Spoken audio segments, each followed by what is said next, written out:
Hi అండి, welcomes to జ్ఞాన్స్ ma'am. ఈరోజు మన వీడియోలో ఎగ్జైటింగ్ అండ్ ఇంట్రెస్టింగ్ డిష్ చేసి చూపించబోతున్నాను. మీరు ఫ్రెంచ్ ఫ్రైస్ గురించి వినే ఉంటారు కదా, అలాగే ఇది ఇడ్లీ ఫ్రైస్.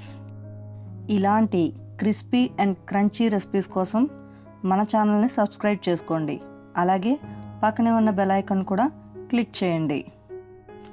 ఇంట్లో ఎప్పుడైనా ఇలా ఇడ్లీలు మిగిలిపోతూ ఉంటాయి కదా, అలాంటప్పుడు ఈ రెసిపీని ట్రై చేయండి. ఎంత బాగుంటాయో, పిల్లలు పెద్దలు కూడా మళ్ళీ మళ్ళీ కావాలంటారు, అంత బాగుంటాయి. మనం బయట నుంచి కొని తెచ్చుకునే స్నాక్స్ కంటే కూడా చాలా బాగుంటాయి.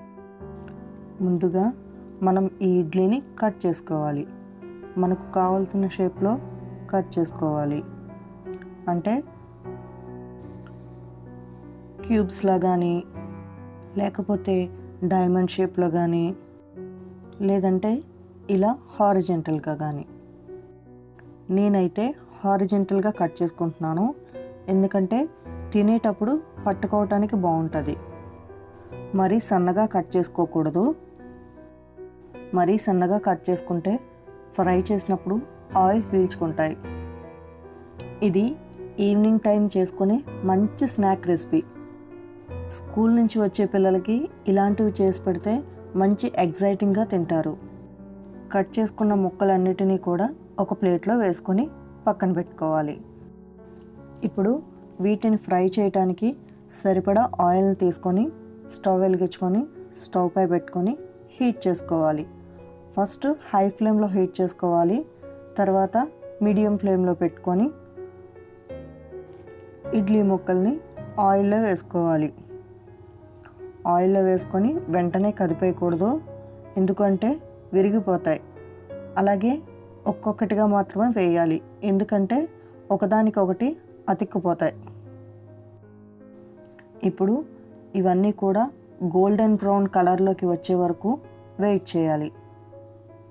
చూడండి, గోల్డెన్ బ్రౌన్ కలర్లోకి వచ్చినాయి. వీటిని పక్కకు తీసి పెట్టుకోవాలి.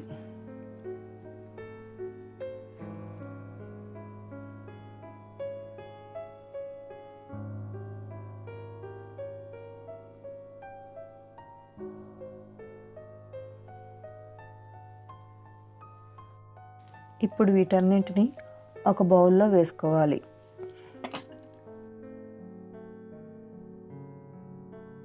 వీటిపై పొన్నగంటి కూర పొడిని వేస్తున్నాను. ఇది నేను ఇంట్లోనే చేశాను. ఈ పొడిని ఎలా తయారు చేశానో డిస్క్రిప్షన్లో లింక్ ఇస్తున్నాను, చూడండి. పొడి వేసుకున్నాక ఒక్కసారి ఈ పొడి అంతా ఇడ్లీ ఫ్రైకి పట్టేలా కలుపుకోవాలి.